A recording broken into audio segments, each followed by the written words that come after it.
en Marcos capítulo 6. Este es el 19º mensaje de esta serie basada en el Evangelio de Marcos que hemos llamado El Rey Salvador. Y este es el tercer mensaje sobre esta porción de la Escritura, Marcos 6, desde el versículo 7 hasta el versículo 13. Y hago lectura del texto. Dice la palabra del Señor: después llamó a los 12 y comenzó a enviarlos de dos en dos y les dio autoridad sobre los espíritus inmundos y les mandó que no llevasen nada para el camino, sino solamente bordón, ni alforja, ni pan, ni dinero en el cinto, sino que calzasen sandalias y no vistiesen dos túnicas.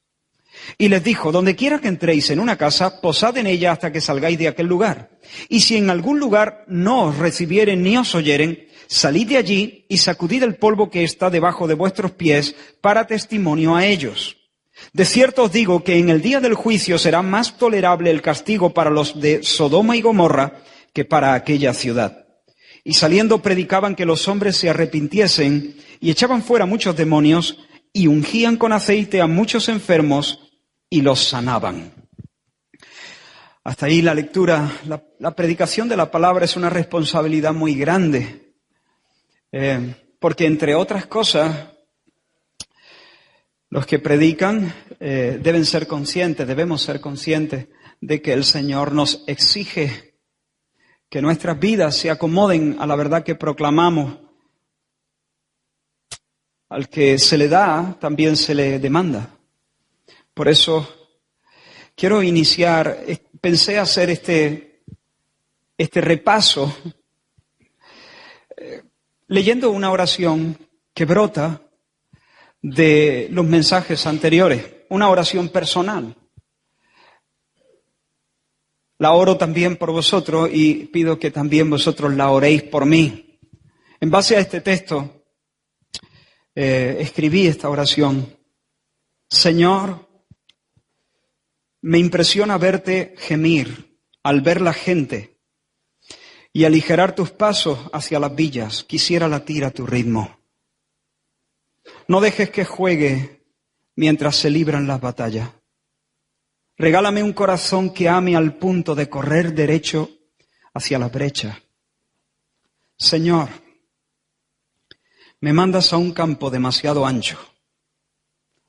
Recuérdame a cada tanto de quién es el campo. No sea que me rinda cuando me falten las fuerzas. La mies es tu mies y tienes recursos de sobra.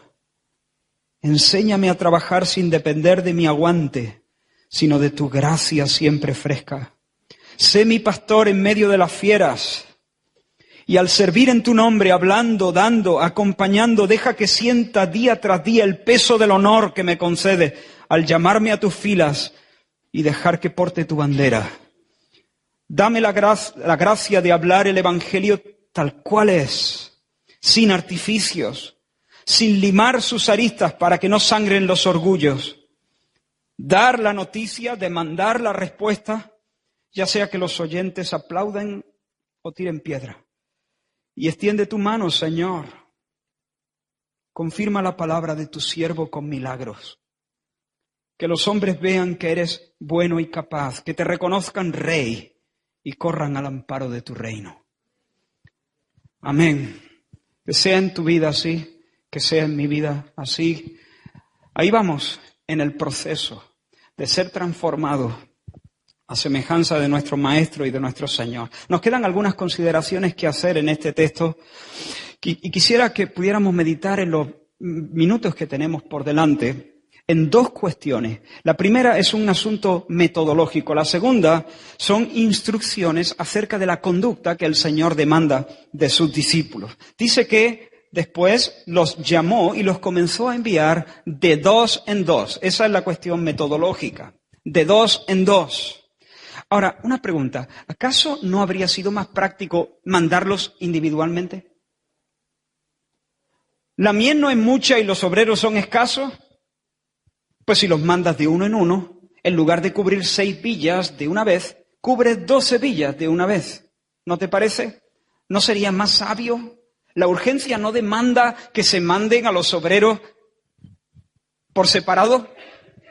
Creo que existen por lo menos 3 razones importantes que justifican el hecho de que el Señor los envíe de 2 en 2. Y yo espero poder aplicar esto a nuestras vidas.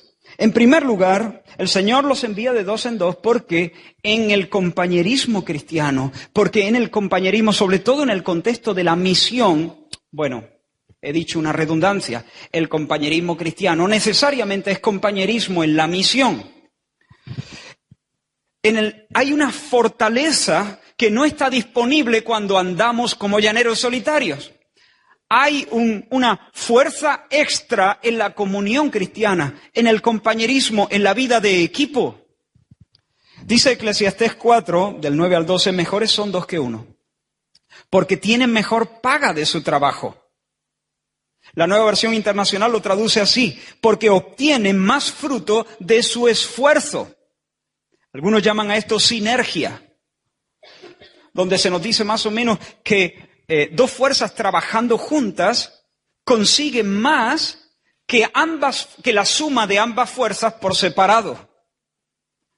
Así que en primer lugar, Salomón nos dice que en ese compañerismo hay una fuerza extra, hay una fuerza adicional. En ese compañerismo se produce algo, se obtiene algo que no se obtendría si sumásemos la fuerza del misionero 1 y la fuerza del misionero 2, si las sumásemos, serían menores que lo que ellos consiguen cuando realizan sus esfuerzos en equipo, juntos. En este caso, 1 más 1 es igual a 3. Hay algo extra, adicional en el compañerismo cristiano, pero además dice, porque obtiene mejor paga de su trabajo, porque si cayeren, el uno levantará a su compañero, pero ay del solo, que cuando cayere, no habrá segundo que lo levante. No solamente 2 personas juntas logran más cuando combinan sus esfuerzos que por separado, sino que además aumenta la seguridad para ambos. El que camina solo está expuesto a peligros. Si cae por un barranco, si se fractura una pierna, ¿quién lo socorre? ¿Quién escuchará su llamada de alarma si camina solo? Pero además se nos dice, también si 2 durmieren juntos se calentarán mutuamente. Pero ¿cómo se calentará uno solo? Es una forma de decir que se aplica literalmente, pero es una forma de decir que hay un calor, es decir, que hay un estímulo, que hay, sí, un estímulo. Aparte de seguridad, aparte de lograr más cosas, aparte hay un calor, un estímulo para realizar las buenas obras que Dios espera de nosotros. Así que ir de 2 en 2 a los discípulos les permite alentarse, inspirarse, echarse una mano, complementarse mutuamente. Al Señor le gustan los trabajos en equipo.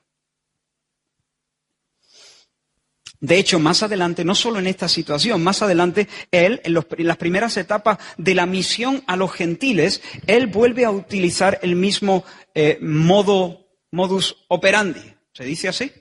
Sí, la misma manera de trabajar. Y cuando en Antioquía había un grupo de sus hijos ministrando al Señor, el Espíritu Santo habla y dice, tengo una misión, apartadme para ella a Bernabé y a Saulo. Nada de Bernabé por un lado y Saulo por otro. La misión es enorme. Pero tienen que ir juntos. Bernabé y Saulo. Y de hecho luego Bernabé y Saulo, tuvieron una discusión, no quiero que se malinterprete, pero no estuvieron de acuerdo en algunas cuestiones de cómo debían operar, de cómo debían realizar la misión.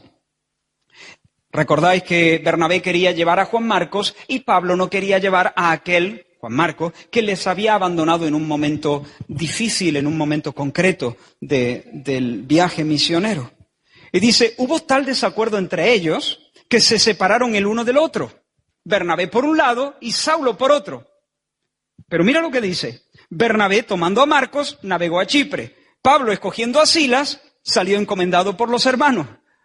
Así que aunque se separaron, el equipo primero se separaron, formaron 2 equipos. Dios quiere que nosotros trabajemos en equipo. No andes en solitario. No esquives la comunión. Procura estar con los hermanos. Mirad, hermanos, guardar cierta distancia entre nosotros puede ser a priori, a corto plazo, más cómodo. A veces es más fácil trabajar solo. Pero, desde luego, finalmente será más pobre y será más peligroso. Y en segundo lugar, hermanos, si Dios te ha dado un encargo, si Dios ha puesto en tu corazón una tarea, si hay algo bullendo en tu corazón, buenas obras que Dios te demanda, si sabes que Dios quiere emplearte de manera ministerial en alguna cosa, en la medida de lo posible, busca un compañero de yugo.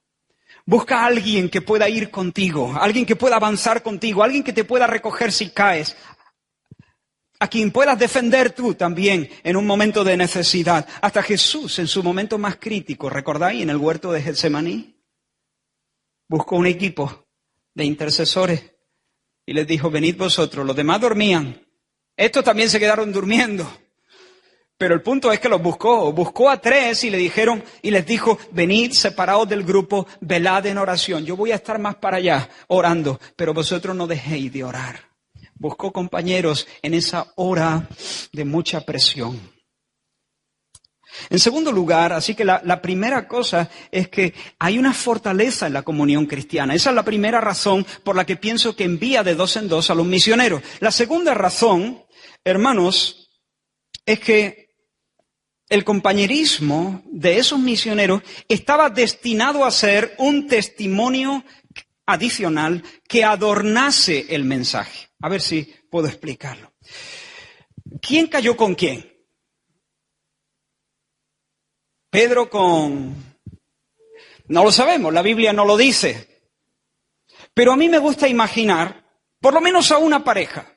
Me hace gracia imaginarlo, me bendice imaginarlo juntos, me inspira imaginarlo juntos. ¿Que cayeron juntos? No lo sé, pero tal vez, conociendo al Señor y su sentido del humor, entre comillas, no sé si es la mejor expresión, pero me gusta imaginar juntos a Simón el celote y a Mateo el publicano. Según indica William Hendrickson, un comentarista bíblico, un erudito del Nuevo Testamento, a Simón se le llama así el celote o celota, como dicen otras versiones, porque con anterioridad había pertenecido al partido de los celotes o los celotas. Esta era una secta, era un grupo radical, extremista, que en su odio por el dominio extranjero, que exigían impuestos, tributos, no tenían miedo de fomentar la rebelión abierta contra el gobierno romano. Buscando información sobre los celotes, leí lo siguiente. Algunos historiadores los consideran como uno de los primeros grupos terroristas de la historia, ya que utilizaban el homicidio de civiles que a su entender colaboraban con el gobierno romano para disuadir a otros de hacer lo mismo. Es decir, mataban no solo a los romanos, sino a cualquier civil que pudiera colaborar con los romanos para que todos aprendieran la lección y tuvieran miedo de colaborar con el imperio. Y dentro de los celotes había todavía una facción más radical, eran los sicarios. Y los sicarios eran conocidos por su especial violencia y sectarismo. Ahora, mira la pareja de misioneros. Por una parte, Simón el celote, quien había sido un nacionalista rebelde, había sido, no es que lo fuera, pero había sido un nacionalista rebelde, aborrecedor de los impuestos, aborrecedor del sistema de gobierno establecido por Roma. Y por otra parte, Mateo el antiguo publicano, quien había prestado de manera voluntaria sus servicios al imperio para cobrar los tributos de sus vecinos, de sus compatriotas. Eran considerados traidores. eran considerados lo peor de lo peor. ¿Te suena? Publicano. ¿Qué te parece el equipo? Ahora, imagínatelo entrando juntos en una aldea. Imagínatelo morando en una casa y conversando con la familia. Y bien, le dice el padre de la familia, ¿y vosotros a qué os dedicabais antes de enrolaros en esta misión? Bueno, yo recaudaba impuestos en la ciudad de Capernaum, dice Mateo. ¿Y tú, Simón?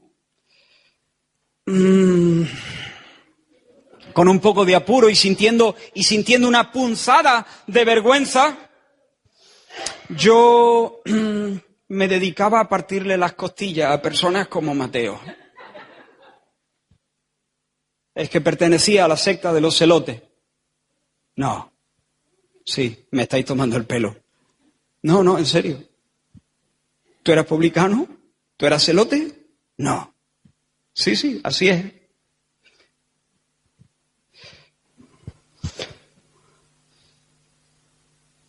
Pero bajo el estandarte del reino de los cielos, ahora nos amamos, ahora nos respetamos. No somos iguales, pero nos amamos y nos preferimos el uno al otro con un amor sincero y con un amor creciente. Recuerdo un día donde, predicando en un pueblo de Alicante, estaba hablando en un momento, después de predicar, me presentaron a 2 personas.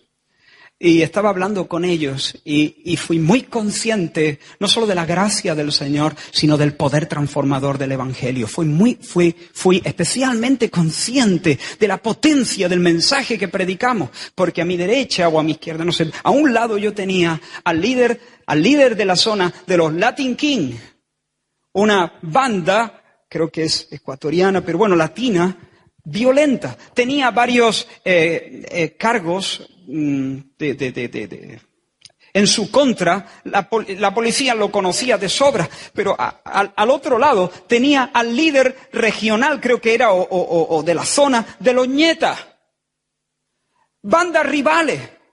Eran los 2 líderes. Deberían acuchillarse.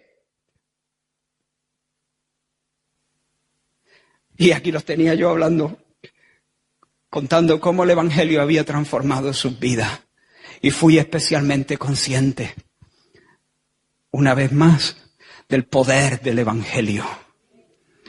¿Te imaginas a Simón Celote y a Mateo el publicano yendo juntos a predicar a la aldea? En primer lugar, podían ayudarse si caían, podían complementarse en su labor, pero en segundo lugar, ir de 2 en 2, yo creo que estaba destinado a ser un testimonio adicional. Cuando la gente vieran cómo se trataban, cómo se miraban, cómo se perdonaban, cómo se respetaban, personas tan distintas, eso adornaría el mensaje, lo haría apetecible, lo haría hermoso, llamaría la atención de las personas. Hermanos, cuando personas de distintas preferencias políticas, las hay aquí, distintas preferencias políticas, jamás hemos hablado aquí de preferencias políticas y nunca lo haremos con la ayuda del Señor. Aquí hay personas de distintas preferencias políticas, distintos contextos socioculturales, distintas edades. Cuando personas tan distintas manifiestan un testimonio unido, conviven dando muestras de verdadero amor, no perfecto, pero verdadero, sincero amor, su compromiso mutuo. Que si nos rozamos aquí, claro, que si hay que si alguna vez salta alguna chispa, por supuesto, somos una familia, pero el amor se muestra en que nos reconciliamos. Y no estamos permanentemente instalados en nuestro orgullo. Cuando nosotros podemos hacer eso, mostramos un testimonio sin palabras del poder del Evangelio que predicamos.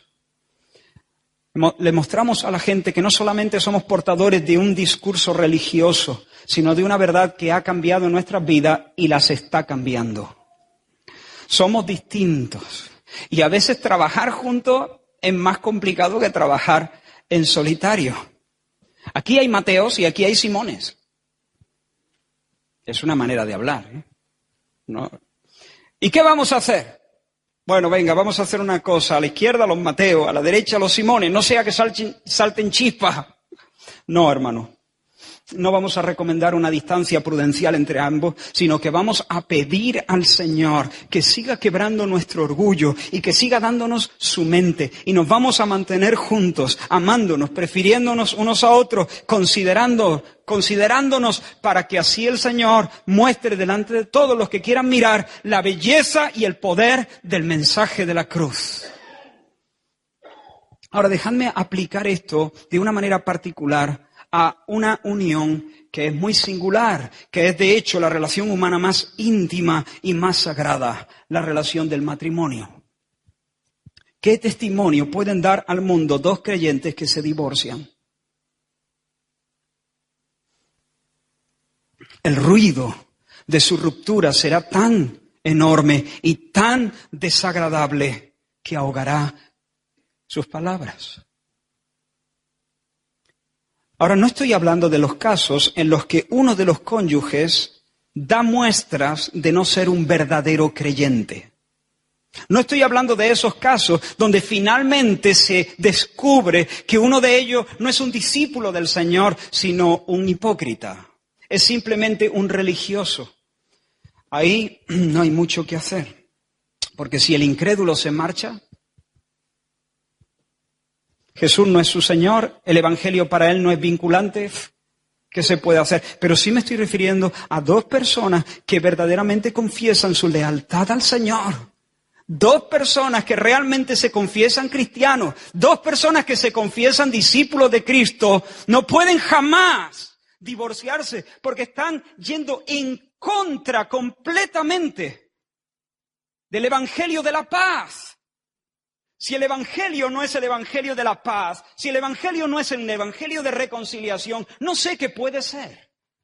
Y si el Evangelio y el Cristo al que confesamos Señor no puede mantenernos unidos en la relación del matrimonio, entonces, ¿qué puede hacer el Evangelio?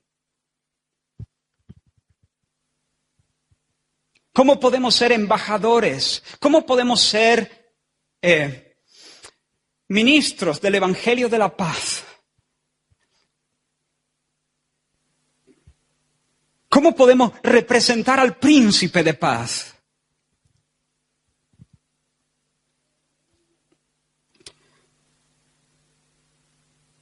Si tu relación matrimonial está maltrecha, no te desesperes, no pierdas la esperanza, no quemes los puentes, no rompas el yugo, no lo hagas. No lo hagas, no lo hagas. Es la única opción en la que es la opción segura en la que sacas tus pies del territorio de la bendición del Señor. Incluso si piensas que tu relación matrimonial está muerta, que ya no tiene pulso como la niña de Jairo, no temas, cree solamente.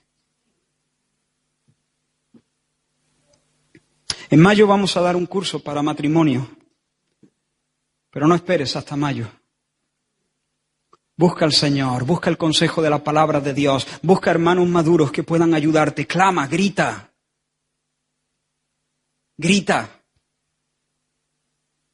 pide ayuda,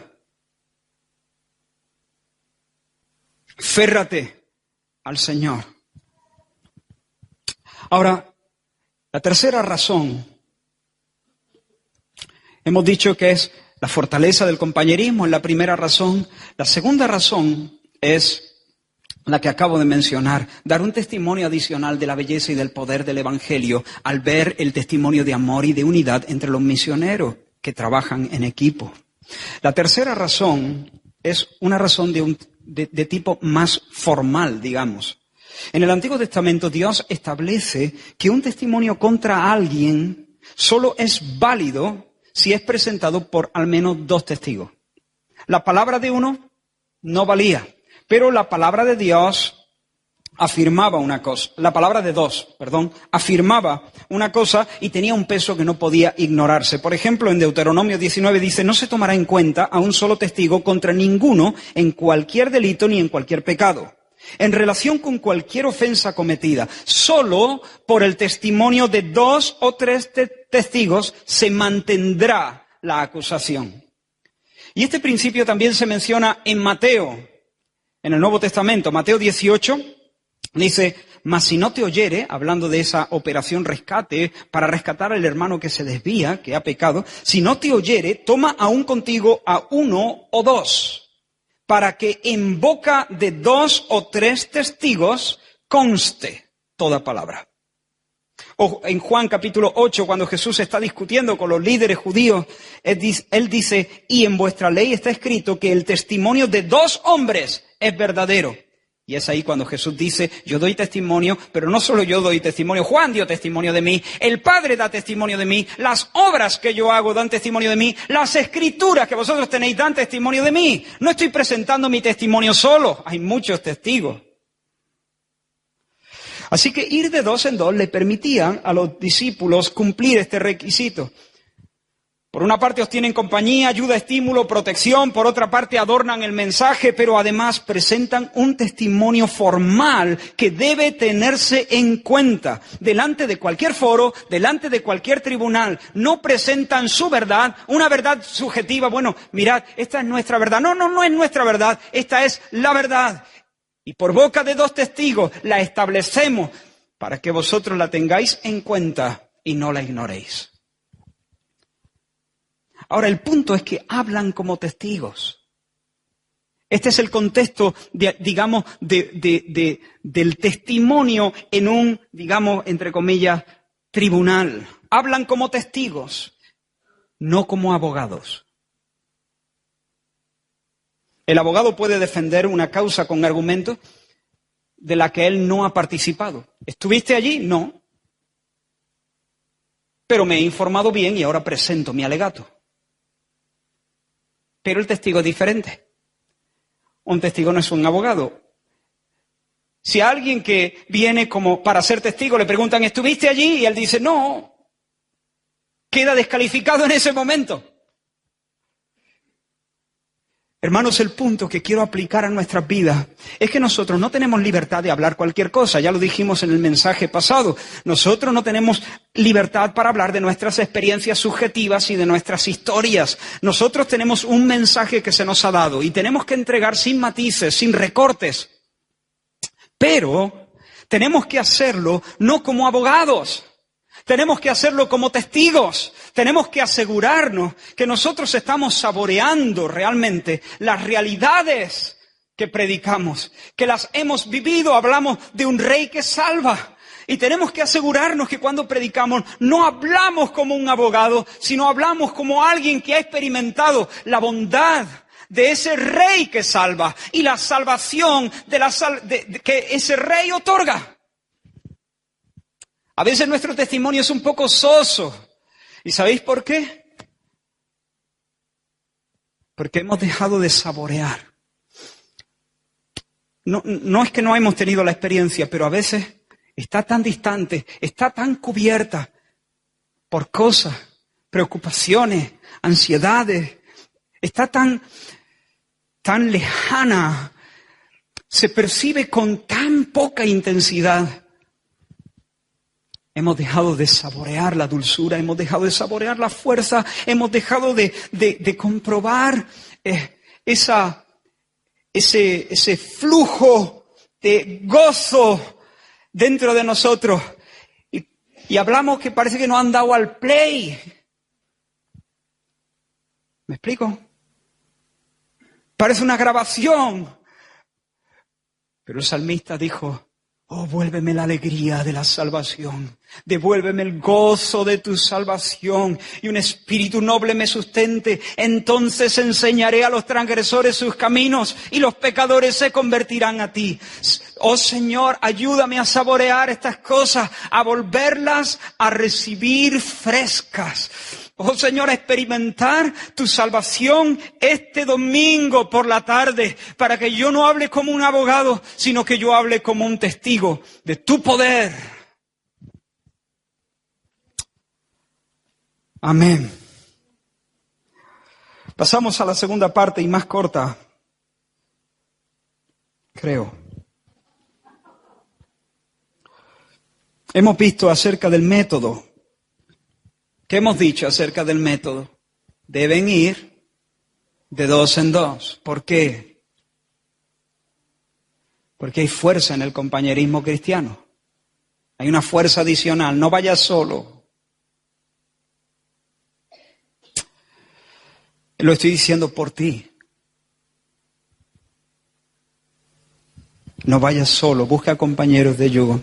Segundo, porque hay un elemento de adicional de testimonio, reflejando lo que el Evangelio es capaz de hacer con una persona que se sujeta a él. Y en ese avance juntos del celote y el publicano, transformados, hay una elocuencia, hay una seducción, en el buen sentido del término, hay una belleza difícil de resistir. Y en tercer lugar, porque estamos en medio de un mundo así, hay muchas cosas importantes. Está el Congreso del PP, el Congreso de Podemos, están las batallas culturales, las nuevas políticas de Donald Trump, el terrorismo islámico, los nuevos movimientos geopolíticos de las grandes corporaciones en el mundo de la economía.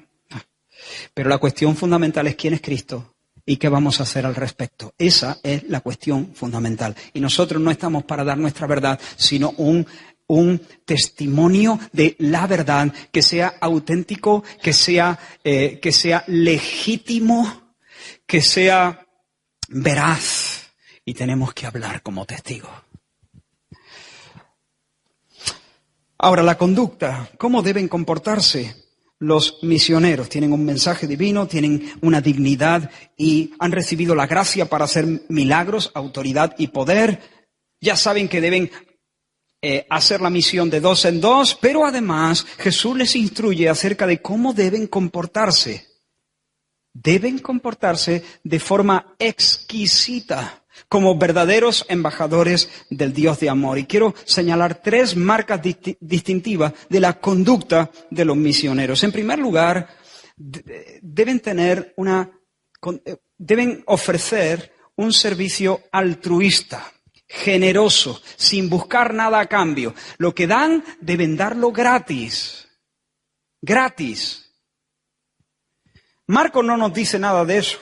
Hemos leído el pasaje y tú dices, ¿de dónde lo sacas? ¿De dónde lo saca? Lo saco de Mateo. En el pasaje paralelo de Mateo, Mateo 10, dice, sanad enfermos, limpiad leprosos, resucitad muertos, echad fuera demonios, de gracia recibisteis, dad de gracia. Es decir, que no se os vaya a ocurrir cobrarle a nadie por los servicios.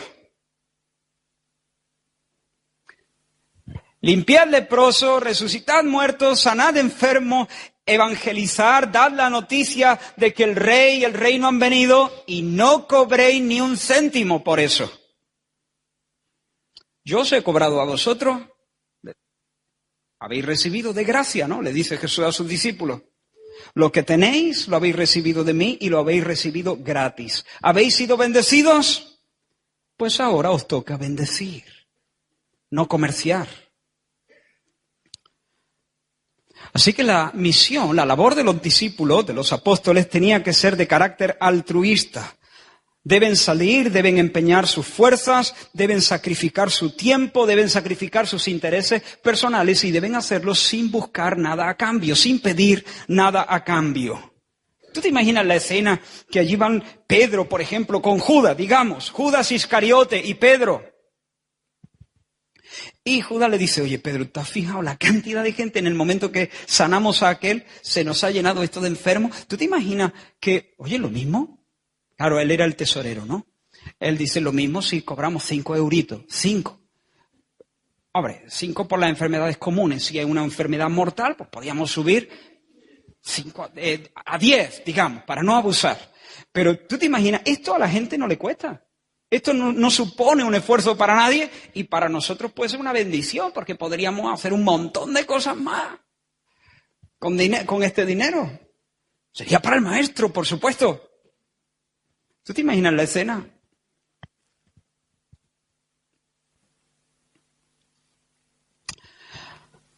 Qué feo, ¿no? Qué grosero.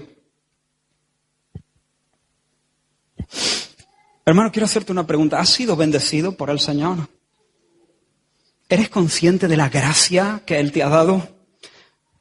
Mira, saborear la bondad que el Señor ha tenido para contigo es la mejor manera de conservar tu corazón generoso. Porque siempre estamos expuestos, siempre somos vulnerables a la tentación de querer sacar algo a cambio.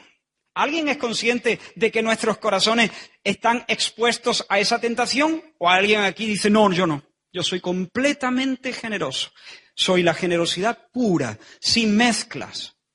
Y yo todo lo que hago, desde el principio hasta el fin, lo hago de manera altruista. Hermanos, todos nuestros corazones están expuestos a la tentación de buscar cosas a cambio. Si no son 5 euros, es un halago, que alguien se dé cuenta. Por lo menos, que aparezca mi nombre en los créditos, yo qué sé.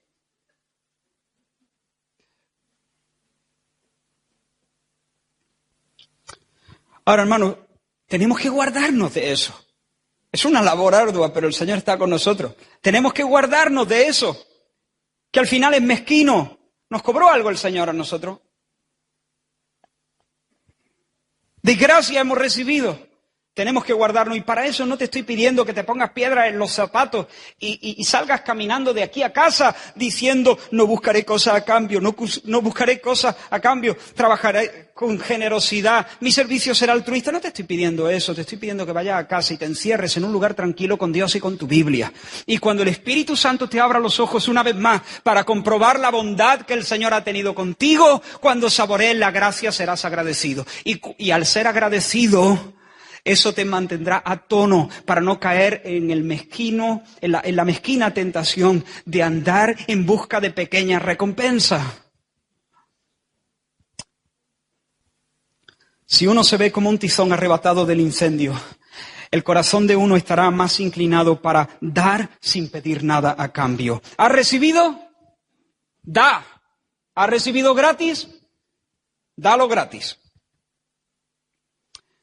Ahora, hermanos, quizá alguno está pensando, bueno, pero ¿acaso la Iglesia no da para los ministros? Y concretamente para ti que hablas. Quiero explicar rápidamente, no tenemos mucho tiempo, pero quiero explicar cuál es nuestra filosofía. El ministerio es gratis. El ministerio es gratis. El servicio que uno hace es gratis, desde el pastor hasta el más nuevo de los miembros de la iglesia. De hecho, aquí no hay un ministro y otros que no son ministros. Aquí todos somos ministros. Lo que pasa es que la mayoría de las personas aquí reciben su salario de Dios, igual que yo.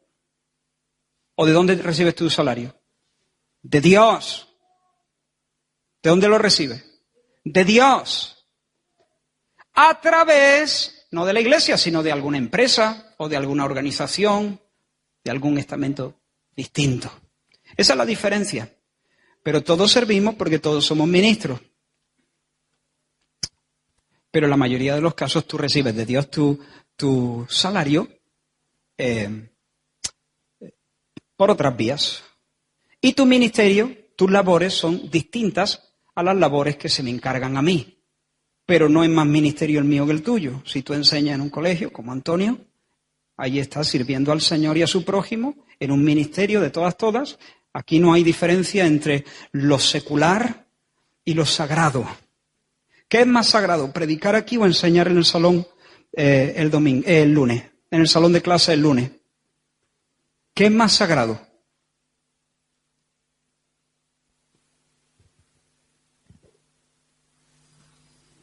Cuidado, con tu respuesta. Es igual de sagrado. ¿Qué es más espiritual? Es igual de espiritual.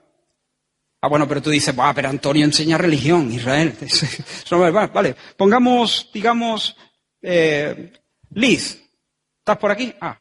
Trabajando ahí como médica. ¿Qué es más sagrado? ¿Qué labor es más espiritual? Yo sirvo a Dios. ¿Y ella? ¿A quién sirve ella? ¿A quién sirve? ¿Y a tu prójimo? Bueno, yo sirvo. Mi labor es diferente. Mi labor es diferente. Yo estoy aquí enseñando la palabra de Dios y no estoy recibiendo consultas. Menos mal, por cierto. Porque si no iban apañados mis pacientes. Yo les predico un mensaje, pero... Y en una empresa somos ministros. El ministerio es gratis. Y tú sirves aquí dentro de estas 4 paredes. ¿Cobras? No.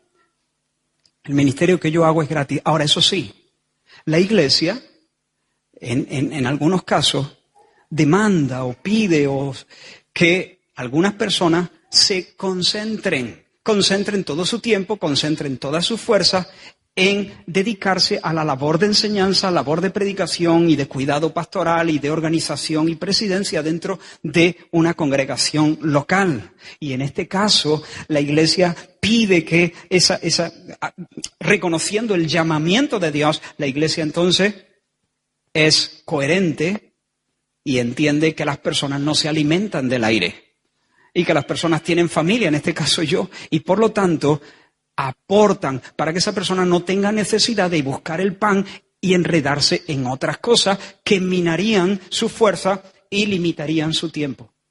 Eso es todo. ¿Y cuánto se le da? Bueno, según lo que se trabaje. Si se trabaja 8 horas, se le da tanto, y si se trabaja 10 horas, se trabaja tanto. ¡No! El ministerio es gratis, vuelvo a decir de nuevo. Se le da de tal manera que esa persona, junto con su familia, puedan moverse al ritmo de las personas a quienes sirve. Esa es nuestra filosofía. Ni muy para arriba, ni muy para abajo, que vaya arrastrado. Que sus hijos puedan ir a los cumpleaños de los hijos de las familias de la iglesia. Que pueda asistir a las bodas de los miembros de la iglesia. Que pueda ir al ritmo de las personas a quienes ministran. Esa es nuestra filosofía. Disculpad que he tomado un poquito de tiempo aquí, pero vamos a acelerar ahora y espero, aunque sé que ya estáis bien curtidos en esto, que no perdáis concentración. En primer lugar, entonces, la conducta altruista, generosa. No estés buscando nada a cambio. No hace falta que diga nada acerca de los ministerios cristianos que cobran por sus servicios, ¿verdad? No hace falta que diga nada sobre ellos, ¿no? Algunos estipulan un precio. Y ahora me estoy refiriendo a ministros que... No me estoy refiriendo a un fontanero que sea cristiano, ni a un arquitecto que sea cristiano. Vosotros me entendéis, ¿no? Gente que por cobrar o por... piden cantidades. Ninguno de ellos, mientras el Señor sostenga nuestra cordura, tendrá un lugar entre nosotros. No importa cómo se llame. Ni de dónde venga, ni quién lo recomiende. Ninguno que cobre por predicar tendrá un lugar entre nosotros. Con la ayuda del Señor nos mantendremos allí. La segunda característica, ellos deben ser corteses, deben ser considerados, deben ser amables con la gente. Dice que donde quiera que entréis, informaos quién en ella sea digno, en la aldea, y posad allí, en su casa, hasta que salgáis. Y al entrar en la casa, saludadla. Y si la casa fuese digna, vuestra paz, porque el saludo era ese, paz sea a vosotros, shalom, bendición, armonía. Si la casa fuere digna, vuestra paz vendrá sobre ella, y si no fuere digna, vuestra paz se volverá a vosotros. Quiero destacar 2 cosas rápidamente. En primer lugar, basándome en esa instrucción del Señor, saludad. Así que los misioneros tienen que saludar, tienen que ser corteses, tienen que dispensar un trato amable a los vecinos y en especial a sus huéspedes. Así que no debían llegar a una casa y con cara de pocos amigos largar el discurso con el mismo desdén que nuestro médico de familia cuando yo era chico. Don V.P. no quiero decir su nombre, solía despachar sus recetas sin mirar a la gente. Prácticamente nunca miraba la cara. Era como si le dieran asco. Como si le fastidiara de verdad que una persona más tuviera la osadía de entrar en su consulta. Qué difícil tratar con un médico así. Gracias a Dios el Señor me está cambiando, pero entonces su obra no estaba tan avanzada. Bueno, no quiero decir que esté demasiado avanzada. Y más de una vez discutí con él al ver sus maneras. Y eso que yo no levantaba ni una cuarta del suelo. Bueno, tampoco he crecido tanto desde entonces. Pero hermanos, los misioneros de Cristo debían entrar sonrientes a la casa, sonrientes, y pronunciar con sinceridad, shalom, paz a vosotros, bendición sobre esta casa. No debían dar el mensaje sin antes mostrar las debidas muestras de cortesía, de amabilidad para con los miembros de la familia. Hermanos, eso tiene que ser así entre nosotros. Paz. Que no vayamos, yo qué sé, como antipáticos, con el rostro largo, huraño, con la mirada desafiante, casi gruñendo. Si son de izquierda, de extrema izquierda, paz a vosotros. Si son de derecha, de extrema derecha, entran los misioneros aquí, tú y yo, paz a vosotros, bendición. Si son del Madrid,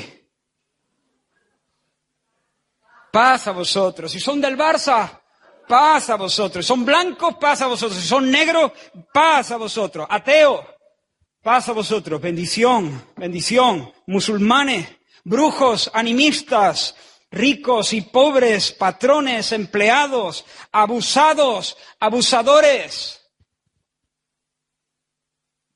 Entra con una sonrisa. Paz a vosotros.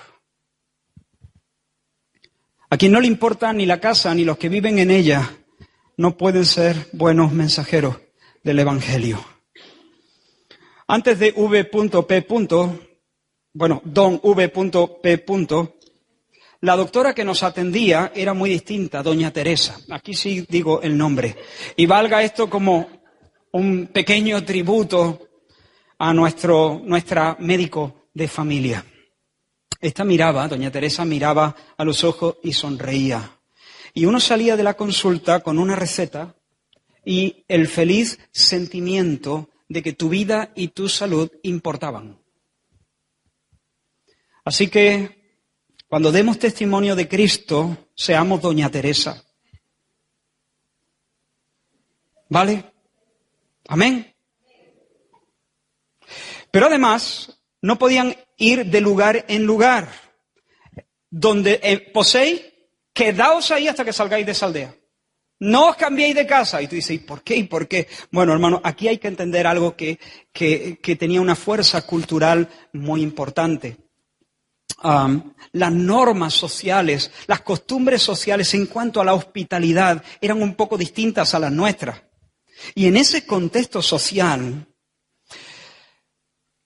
si ellos salían de esa casa y se hospedaban en otra a 2 calles, eso podría ser interpretado, eso podría ser un insulto, podría ser considerado una ofensa, en algunos casos entre nosotros también, pero no tanto como entre ellos. Cambiarse de casa hubiera sido poco ético, falto de sensibilidad hacia las personas que nos han recibido. Es muy probable, como digo, que se sintieran ofendidos, como si realmente ellos no hubiesen tenido los cuidados mínimos, como si no hubieran sido buenos huéspedes. Como digo, esto no es totalmente aplicable a nuestra cultura, pero ¿cuál es el punto? ¿Cuál es el principio que sacamos de aquí que es aplicable a nosotros? Pues que hemos de ser sensibles con las personas. Mirad, hermanos, el Evangelio tiene un filo que corta. El Evangelio ofende. ¿Qué digo ofende? Apuñala el orgullo. Y cuando nosotros predicamos el Evangelio, hay un elemento de ofensa en el mensaje. Pero eso es una cosa y otra cosa es que nosotros ofendamos a la gente. Eso es otra cosa bien distinta. Fuera de eso, fuera de la ofensa del Evangelio, nosotros debemos procurar ser amables, ser corteses, evitar cualquier cosa que pueda ofender a las personas que servimos. Si las personas se ofenden porque yo llevo, esta chaqueta, pues me la cambio. ¿Por qué? Porque eso no es un elemento esencial del Evangelio. Cuando les dé el mensaje, puede ser que se sientan ofendidos por el mensaje, porque el mensaje pone de rodillas a los orgullos. ¿Por qué? Porque tú no eres el rey es otro, es Jesús. Pero quitando eso, yo debo despojarme de cualquier cosa que traiga una ofensa que sea humana. Debo ser sensible. Lógicamente, entiéndeme, sin excentricidades, ¿no? Pero debo ser sensible culturalmente. John Knox predicó un mensaje delante de María, la reina de Escocia. Y en ese sermón condenaba la posibilidad de que ella contrajera matrimonio con el príncipe Carlos. Y ella, cuando escuchó el mensaje, se sintió tan ofendida que llorando juró venganza. Y entonces John Knox le dijo estas palabras: aparte del lugar de predicación, vuestra merced, creo que pocos tienen ocasión de sentirse ofendidos por mí. Aparte de este lugar de predicación, creo que pocos tienen ocasión de sentirse ofendidos por mí. Pero en este lugar, vuestra merced, yo no soy señor de mí mismo, sino que debo obedecer a quien me manda, hablar claro y no halagar a carne alguna sobre la faz de la tierra. Ese es un buen equilibrio. Aquí soy un mandado y doy el mensaje. Se ofenda quien se ofenda. No puedo hacer otra cosa. Soy un siervo del Señor. Pero fuera de aquí, cuando no se trata del mensaje, quiero ser lo más sensible a ti. Quiero ser lo más sensible a la cultura, a la manera. Todos metemos la pata, todos hemos ofendido, todos hemos sido faltos de sensibilidad, algunos más que otros. Pero pídele al Señor, Señor, hazme amable, hazme cortés, hazme sensible, hazme tierno, que no vaya pisando callos por la vida, que no vaya atropellando a la gente, que no vaya, seguro de mi mensaje, encima dándole un capón adicional de mi parte a la persona, ¿no? Y por último, hermanos, sencillez y dependencia del Señor. Les mandó que no llevasen nada para el camino. Solo un bastón, un bordón. No debían llevar ni alforja, ni pan, ni dinero en el cinto. Solamente un bordón, una sandalia y una túnica. Es decir, salid con lo puesto. No quiero que entréis en las aldeas como si fuerais la reina de Sabá. No hagáis acopio de 1.000.000 de cositas necesarias para la misión. Una túnica, un par de sandalias, un bastón. Eso es suficiente. Yo me encargo de lo demás. William MacDonald dice al respecto: desde luego nadie iba a envidiar las posesiones de los discípulos, ni se sentiría atraído al cristianismo por la perspectiva de enriquecerse. Y tal vez esta sea una de las razones por las que Jesús les envía de esta manera, pero yo creo que no es la principal. Yo creo que la principal, la razón fundamental por la que los envía de esta guisa, con lo puesto, sin hacer acopio, sin maletas, es para que ellos aprendan a confiar en la providencia del Señor, que Dios sostiene a quien envía, que cuando Dios te manda no se olvida de ti. Pueden salir sin maletas porque están en manos de la providencia. El cielo sabe que necesitan pan para comer. El cielo sabe que necesitan una cama para dormir. Pero por cuanto Jesús les envía, pueden entregarse por entero a la misión. Pueden concentrar sus fuerzas y su atención en eso, dejando que Dios les arrime cuando Él considere oportuno lo que van necesitando para realizar las labores. El obrero es digno de su salario, dice el texto de Mateo, paralelo. No proveáis de oro, ni plata, ni cobre. El obrero es digno de su salario, de su alimento, dice. Tú trabajas, yo proveo el alimento, tú tranquilo, el obrero es digno de su alimento. Tú trabajas, tú sé un obrero fiel, yo me encargo del pan y la cama. Y luego al final de su ministerio, cuando Jesús le dijo a Pedro, Satanás os ha pedido para zarandearos, le dice, oye, por cierto, cuando os envié sin bolsa, sin alforja y sin calzado, ¿os faltó algo? Lucas 22, del 31 al 36. Cuando yo os envié sin bolsa, sin alforja, sin calzado, ¿os faltó algo? Y ellos dicen, nada, Señor. Bueno, pues ahora os digo, tomad una bolsa, tomad una, como dice, el que tiene bolsa, tómela, y también alforja. Y tú dices, ay, entonces Jesús se contradice. No, Jesús no se contradice. El tiempo va a cambiar, Él va a ser apresado. Los tiempos van a ser diferentes. Igual que ayer les dijo, no toméis nada, id así con lo puesto. Ahora les dice, ahora las cosas cambian y vais a tener que hacer provisión. Pero la lección es la misma. Y os lo recuerdo. ¿Vosotros recordáis hace 1 año y pico cuando yo os envié sin alforja y sin nada? Sí. ¿Os faltó algo? No, nada. Vale, nunca olvidéis esa lección. Ahora llega un tiempo nuevo, ahora os digo que llevéis alforja, pero la lección sigue siendo lo mismo. Y como nunca antes, tendréis que estar conscientes de que estáis en las manos de la providencia. Yo me encargo, tú haz la labor, yo me encargo de los demás. Hermanos, nunca nos va a faltar, cuando estamos en el orden de Dios, en el camino del servicio, nunca nos va a faltar lo necesario para hacer las obras de Dios.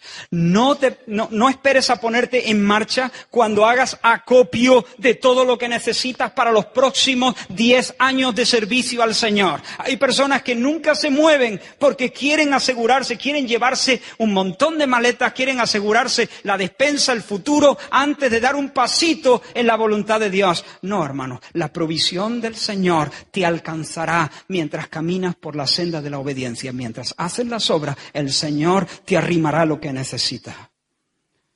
Y termino. Y saliendo predicaban y echaban fuera muchos demonios y ungían con aceite a muchos enfermos y los sanaban. Esto es espectacular. Una frase más o menos corta, pero ¿cuántas familias transformadas? ¿Cuánto gozo en las aldeas? ¿Cuánto poder desplegado? ¿Cuánta gloria? Personas atadas a yugos demoníacos libres, enfermos completamente sanados. Gente tal vez escuchando por primera vez el mensaje de buenas noticias en medio de la noche, moral. Poder y transformación. Y esto a través de personas normales. Personas que no son gigantes intelectuales, ni son genios de la comunicación, ni cuentan con grandes recursos, ni tienen el apoyo de los poderosos, pero el cielo ha tocado las aldeas por medio de sus vidas normales. Hermanos, había un antiguo canto que se cantó durante uno de los grandes avivamientos. Soy pequeño, pero puedo rebosar. Soy un vaso muy pequeño, soy un vaso muy pequeño, somos vasijas muy pequeñas, pero podemos rebosar. No podemos contener mucho, no somos la gran cosa, pero Dios puede echar y echar y echar y echar allí y que eso rebose y empiece a alcanzar a otro. Hermanos, ellos son personas normales, bastante, según algunos, un grupo bastante simple, gente del vulgo y sin letra. Y sin embargo, la gloria del cielo se revela por medio de ello. Terminamos aquí. Aprecia la comunión. Busca la comunión, cuida la comunión. De dos en dos, en equipo, ese es el método de Dios. Pórtate como un verdadero siervo de Dios, como una verdadera sierva de Dios, sin pedir nada a cambio, gratis. ¿Has sido bendecido? Pues bendice. ¿Has sido bendecido gratis? Pues dalo gratis. Trata a las personas con respeto y consideración y confía en el cuidado divino. Y haz lo que haga, espera la respuesta del cielo, porque el Señor se complace mucho en usar de manera extraordinaria personas muy normales, muy sencillas. A lo mejor no sabe hacer la O con un canuto. Bueno, tenemos toda una eternidad para aprender. Seguro que avanzamos algo. Pero Dios puede usarnos. Dios puede usarnos para su gloria. Que el Señor bendiga su palabra.